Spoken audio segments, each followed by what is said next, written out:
Party ਕੋਲੋਂ payment Mosul ਹੋਈ ਸੀ 37 ਲੱਖ ਰੁਪਏ ਦੀ। ਅਸੀਂ ਉਹ ਆਪਣੇ ਦਫ਼ਤਰ ਦੇ ਲੋਕਰ 'ਚ ਰੱਖ ਕੇ ਚਲੇ ਗਏ। ਜਦੋਂ ਸਵੇਰ ਵਾਪਸ ਆਏ ਆ ਤੇ ਲੋਕਰ ਖੁੱਲ੍ਹਾ ਸੀ ਤੇ ਪੈਸੇ ਗਾਇਬ ਸੀ। ਫਰਦਰ ਇੰਟਰੋਗੇਟ ਕੀਤਾ। ਉਹ ਕਰਦੇ ਉਹਨਾਂ ਦਾ ਆਪਣਾ ਹੀ ਇੱਕ ਬੰਦਾ ਜਿਹੜਾ ਕਿ ਉਹਨਾਂ ਦਾ ਅਜ਼ੀਜ਼ ਵੀ ਸੀ ਉਹ ਮੁਦਈ ਸਾਹਿਬ ਦਾ, ਤੇ ਉੱਥੇ ਹੀ ਮੁਲਾਜ਼ਮਤ ਵੀ ਕਰਦਾ ਸੀ, ਉਹ ਹੀ ਚੋਰ ਨਿਕਲ ਆਇਆ।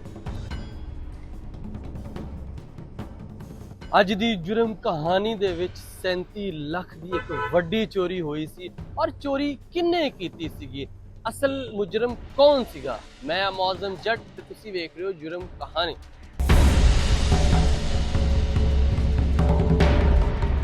ਫੈਸਲਾਬਾਦ ਥਾਣਾ ਫੈਕਟਰੀ ਏਰੀਆ ਦੇ ਵਿੱਚ ਇੱਕ ਵੱਡੀ ਚੋਰੀ ਹੋਈ ਸੀ, ਜਿਹਦੇ ਵਿੱਚ ਪਤਾ ਨਹੀਂ ਚੱਲ ਰਿਹਾ ਸੀ ਚੋਰ ਕੌਣ ਆ, ਡਾਕੂ ਕੌਣ ਆ, ਕਿੰਨੇ ਪੈਸੇ ਚੋਰੀ ਕੀਤੇ ਸੀ। ਚੋਰੀ 37 ਲੱਖ ਦੀ ਚੋਰੀ ਹੋਈ ਸੀ। ਔਰ ਮੈਂ ਇਸ ਵੇਲੇ ਮੌਜੂਦ ਹਾਂ ਥਾਣਾ ਫੈਕਟਰੀ ਏਰੀਆ ਵਿੱਚ, ਔਰ ਮੇਰੇ ਨਾਲ SHO ਰਾਣਾ ਮਗਫੂਰ ਨੇ। ਇਹਨਾਂ ਨਾਲ ਗੱਲਬਾਤ ਕਰਦੇ ਹਾਂ ਸਾਰੀ। ਮਗਫੂਰ ਭਾਈ ਜ਼ਰਾ ਦੱਸਿਓ ਕਿ ਕਿੰਜ ਇਹ ਤੁਸੀਂ ਜਿਹੜਾ ਚੋਰ ਸੀ ਜਾਂ ਡਾਕੂ ਸੀ, ਤੁਸੀਂ ਇਹਨੂੰ ਫੜਿਆ ਜਿਹਨੇ ਇੱਕ ਵੱਡੀ ਚੋਰੀ ਕੀਤੀ ਸੀ, ਜਿਹੜੀ 37 ਲੱਖ ਦੀ ਚੋਰੀ ਹੋਈ ਸੀ।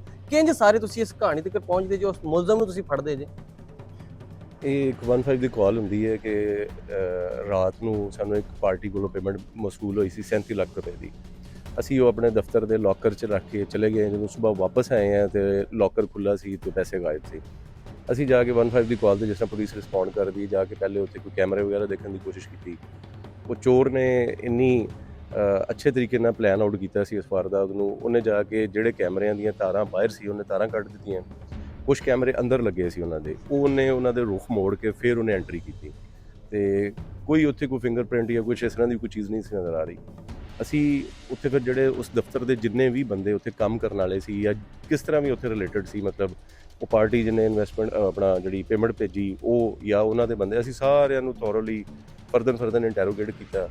ਉਹ ਕਰਦੇ ਉਹਨਾਂ ਦਾ ਆਪਣਾ ਹੀ ਇੱਕ ਬੰਦਾ ਜਿਹੜਾ ਕਿ ਉਹਨਾਂ ਦਾ ਅਜ਼ੀਜ਼ ਵੀ ਸੀ ਉਹ ਮੁਦਈ ਸਾਹਿਬ ਦਾ, ਤੇ ਉੱਥੇ ਹੀ ਮੁਲਾਜ਼ਮਤ ਵੀ ਕਰਦਾ ਸੀ, ਉਹ ਹੀ ਚੋਰ ਨਿਕਲ ਆਇਆ। ਅੱਛਾ, ਉਹ ਕਿਸ ਤਰ੍ਹਾਂ ਉਹਨੇ ਸਾਰੀ ਮਤਲਬ ਉਹਨੇ ਕੀ ਪਹਿਲੇ ਦਾ ਪਲਾਨ ਕੀਤਾ ਸੀ ਕਿ ਮੈਂ ਪੈਸੇ ਚੋਰੀ ਕਰਨੇ ਆ, ਜਾਂ ਕਿਸ ਤਰ੍ਹਾਂ ਉਹਦਾ ਦਿਮਾਗ ਕੀਤਾ ਕਿ ਮੈਂ ਇਹ ਚੋਰੀ ਕਰ ਲਵਾਂ?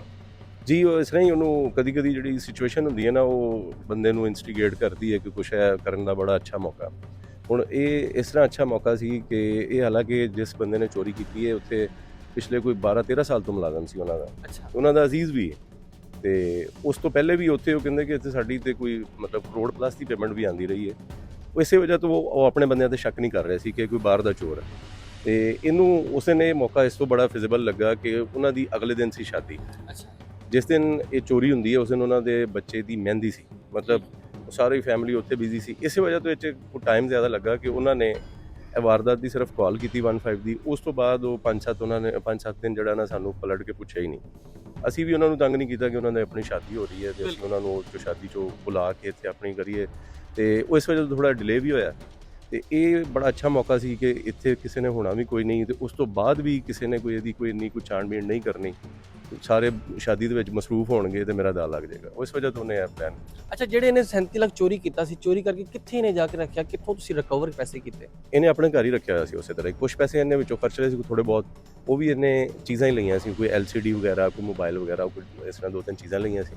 ਬਾਕੀ ਸਾਰੇ ਇਹਨੇ ਉਸੇ ਤਰ੍ਹਾਂ ਹੀ ਜਿਹੜਾ ਉਹ ਹੈ ਸੀ ਸ਼ਾਪਿੰਗ ਬੈਗ ਜਿਹਾ, ਉਹਦੇ ਵਿੱਚ ਹੀ ਉਹ ਬੰਨੇ ਪਏ ਉਸੇ ਤਰ੍ਹਾਂ ਹੀ ਬਰਾਮਦ ਹੋ ਗਏ ਤੇ ਉਹਦੇ ਘਰ ਦੇ ਵਿੱਚ ਹੋਰ ਕੋਈ ਨਹੀਂ ਸੀ? ਕਿਸੇ ਨੂੰ ਪਤਾ ਨਹੀਂ ਸੀ ਕਿ ਪੈਸਾ ਇਹਦੇ ਕੋਲ ਕਿੱਥੋਂ ਆ ਰਿਹਾ? ਉਹ ਕੋਈ ਤਫਤੀਸ਼ ਉਹਦੀ ਹੋਈ, ਕੋਈ ਗੱਲਬਾਤ ਪਹੁੰਚੀ? ਨਹੀਂ, ਉਹਦੇ ਘਰਦਿਆਂ ਨੂੰ ਵੀ ਨਹੀਂ ਪਤਾ ਸੀ। ਇਹਦੇ ਘਰ 'ਚ ਜਿੰਨੇ ਵੀ ਜਿਹੜੀਆਂ ਕੋਈ ਖਵਾਤੀਨ ਸੀ ਜਾਂ ਦੂਸਰੇ ਜਿਹੜੇ ਅਫਰਾਦ ਸੀ, ਉਹਨਾਂ ਨੂੰ ਕਿਸੇ ਨੂੰ ਨਹੀਂ ਸੀ ਪਤਾ। ਯਾਨੀ ਉਹਨਾਂ ਵਾਸਤੇ ਵੀ ਇਸੇ ਤਰ੍ਹਾਂ ਹੀ ਹੈਰਾਨਕੁਨ ਗੱਲ ਸੀ ਜਿਸ ਤਰ੍ਹਾਂ ਉਸ ਮਾਲਕ ਜਾਂ ਉਸ ਮੁਦਈ ਵਾਸਤੇ ਸੀ ਜਿਹਦੀ ਉਹ ਰਕਮ ਸੀ ਜਿਹੜੀ ਚੋਰੀ ਹੋਈ। ਤੇ ਇਹ ਰਿਕਾਰਡ ਯਾਫਤਾ ਸੀ ਜਾਂ ਪਹਿਲੇ ਹੀ ਉਹਨੇ ਚੋਰੀ ਕੀਤੀ ਸੀ? ਇਸ ਤੋਂ ਪਹਿਲੇ ਵੀ ਕੋਈ ਕਰਦਾ ਰਿਹਾ ਚੋਰੀਆਂ? ਨਹੀਂ, ਇਹਦਾ ਇਹ ਪਹਿਲਾ ਹੀ ਕੰਮ ਸੀ। ਹੋ ਸਕਦਾ ਪਹਿਲੇ ਵੀ ਕੋਈ ਕੰਮ ਕੀਤੇ ਹੋਣ ਜਿਹੜੇ ਰਿਪੋਰਟ ਨਾ ਹੋਏ ਹੋਣ, ਰਿਕਾਰਡ ਨਾ ਬਣਿਆ ਹੋਵੇ। ਤੇ ਕਿਉਂਕਿ ਜਿਸ ਤਰ੍ਹਾਂ ਉਹਨੇ ਕੰਮ ਕੀਤਾ ਵਾ, ਉਹ ਤੋਂ ਪਲੈਨਿੰਗ ਤੋਂ ਇਸ ਤਰ੍ਹਾਂ ਲੱਗਦਾ ਕਿ ਬੰਦੇ ਨੂੰ ਬੜੀ ਅੱਛੀ ਇਨਫੋਰਮੇਸ਼ਨ ਸੀ, ਉਹਨੂੰ ਪਤਾ ਸੀ। ਟੈਕਨੀਕਲ ਪੂਰੇ ਕੈਮਰੇ ਮੋੜ ਦਿੱਤੇ, ਉਹ ਤਾਰਾਂ ਕੱਟ ਦਿੱਤੀਆਂ, ਪੂਰੀ ਪਲੈਨਿੰਗ ਦੇ ਨਾਲ ਹੋ ਗਿਆ। ਪਹਿਲੇ ਸੋਚ ਕੇ ਰੱਖਿਆ ਸੀ ਕਿ ਮੈਂ ਕਰਨਾ ਕੀ ਇਹਦਾ। ਜੀ ਹਾਂਜੀ, ਇਸ ਤੋਂ ਅਸੀਂ ਕਹਿ ਸਕਦੇ ਕਿ ਹੋ ਸਕਦਾ ਇਹਦੀ ਵੀ ਫਰਦਰ ਇੰਟਰੋਗੇਟ ਕਰਾਂਗੇ ਤੇ ਹੋ ਸਕਦਾ ਕੁਝ ਹੋਰ ਵੀ ਵਾਰਦਾਤਾਂ ਦਾ ਇਨਕਸ਼ਾਫ ਕਰੇ, ਤੇ ਸਾਰੇ ਦਾ ਰਿਕਾਰਡ ਕੋਈ ਨਹੀਂ। ਬਹੁਤ ਸ਼ੁਕਰੀਆ ਮਗਫੂਰ ਭਾਈ। ਲੋ ਤੁਸੀਂ ਵੇਖਿਆ ਕਿ ਥਾਣਾ ਫੈਕਟਰੀ ਏਰੀਆ ਦੇ ਵਿੱਚ ਇੱਕ ਵੱਡੀ ਚੋਰੀ ਹੋਈ ਸੀ ਜਿਹਦਾ ਚੋਰ ਕੌਣ ਸੀ ਪਤਾ ਨਹੀਂ ਲੱਗ ਰਿਹਾ ਸੀ ਤੇ ਜਨਾਬ ਉਹ ਚੋਰ ਵੀ ਫੜ ਲਿਆ ਔਰ ਜਿੰਨੇ ਉਹਨੇ ਪੈਸੇ ਚੋਰੀ ਕੀਤੇ ਸੀ ਸਾਰੇ ਦੇ ਸਾਰੇ ਬਰਾਮਦ ਕਰ ਲਏ। ਤੇ ਅਸੀਂ ਹੁਣ ਗੱਲ ਕਰਦੇ ਜਨਾਬ ਜਿਹੜੇ ਫੈਕਟਰੀ ਦੇ ਵਿੱਚ ਐਸਐਚਓ ਲੱਗੇ ਨਾ ਰਾਣਾ ਮਗਫੂਰ, ਇਹਨਾਂ ਦੀ ਤਗੜੀਆਂ ਕਾਰਵਾਈਆਂ ਕਿਉਂਕਿ ਪਿੱਛੇ ਜਿੰਨਾ ਵੀ ਅਰਸਾ ਆ ਰਿਹਾ ਤਗੜੀ ਕਾਰਵਾਈ ਕਰ ਰਹੇ ਆ ਔਰ ਇਹ ਜਨਾਬ ਬਹੁਤ ਅੱਛੀ ਕਾਰਵਾਈ। ਅਗਰ ਪੁਲਿਸ ਇੰਜ ਹੀ ਕੰਮ ਕਰਦੀ ਰਹੀ ਤੇ ਮੇਰਾ ਨਹੀਂ ਖਿਆਲ ਕੋਈ ਚੋਰ ਹੋਏਗਾ, ਕੋਈ ਡਾਕੂ ਹੋਏਗਾ, ਕੋਈ ਵੀ ਡਕੈਤ ਇਸ ਤਰ੍ਹਾਂ ਆਪਣਾ ਹੌਸਲਾ ਭਰ ਕੇ ਜਨਾਬ ਚੋਰੀਆਂ ਡਕੈਤੀਆਂ ਕਰੇਗਾ। ਤੇ ਜਦੋਂ ਪੁਲਿਸ ਮੁਤਹਰਕ ਹੋਵੇ ਤੇ ਫਿਰ ਫੈਸਲਾਬਾਦ ਦੇ ਸ਼ਹਿਰੀ ਵੀ ਆਪਣੇ ਆਪ ਨੂੰ ਮਹਿਫੂਜ਼ ਸਮਝਦੇ।